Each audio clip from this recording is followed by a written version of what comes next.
As I sat here tonight watching Ken Burns' new documentary, The American Revolution, a truth became painfully clear to me. They don't want peace. And I don't mean the British.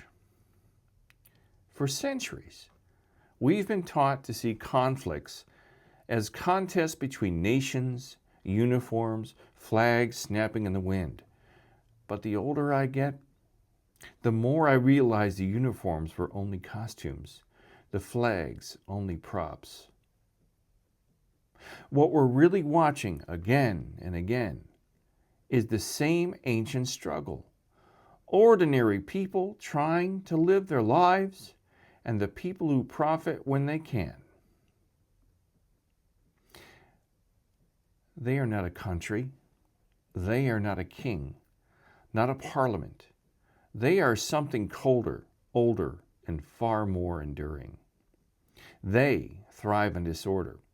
They profit from division. They fatten themselves on fear.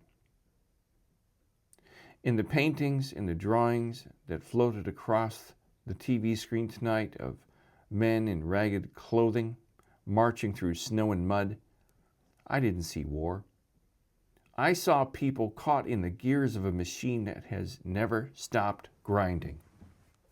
A machine that doesn't care if it's 1776 or 2025.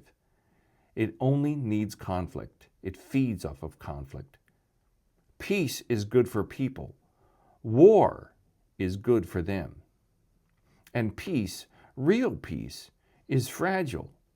It demands humility, empathy, compromise, qualities that make no money, no power, no kings.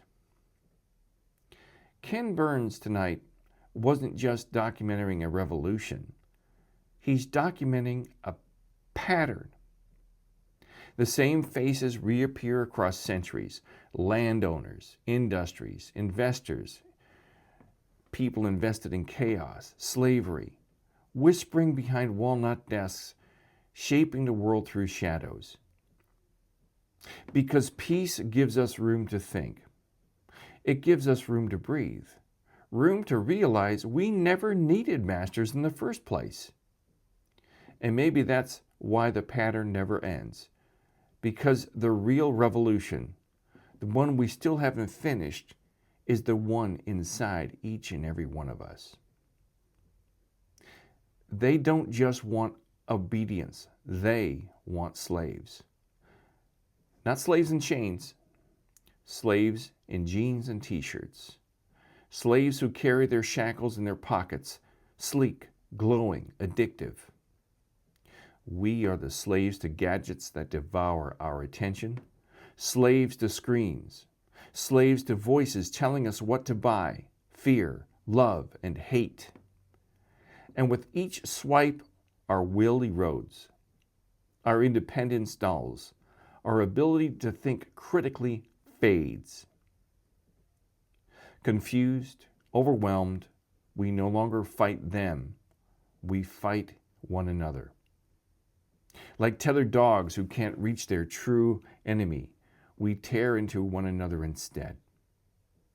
Children killing children in our streets, adults killing over slights, disrespect, wounded pride, a society attacking itself, while those who engineered our misery sit back and count the profits. You know, I think about my father, a man consumed by addiction. A proud World War II veteran trapped in a dead-end job with 4 kids at home. A wife who was also addicted. A household drowning in its own storms. Maybe my father drank not because he was weak or had an illness or a disease, but because he saw the horror of the world around him and couldn't bear it. Just as millions of us today escape into addictions, food, drug, porn, television, distraction, anything to quiet the pain, maybe he escaped in the same way. Addiction is the anesthesia of the modern slave.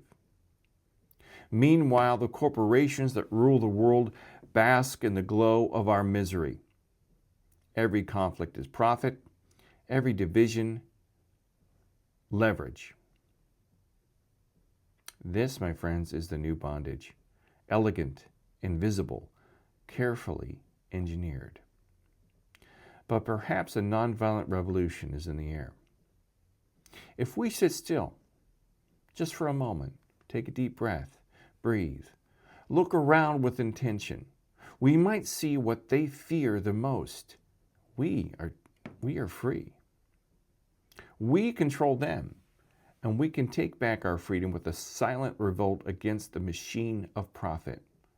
Stop worshiping corporations that sell you garbage. Stop feeding the very systems that weaken your spirit. Simplify your life. Rise with the sun. Honor the trees, the animals, the world that survives as we struggle. Rediscover what belongs to us by birthright, freedom. And in that simplicity, we uncover something profound. Equality has always been with us. We're not black or white. We're not gay or straight. We're not male or female. We are human. All of us in the same ship, weathering the same storm. All we truly have is each other. And that's the one thing they do not want us to realize.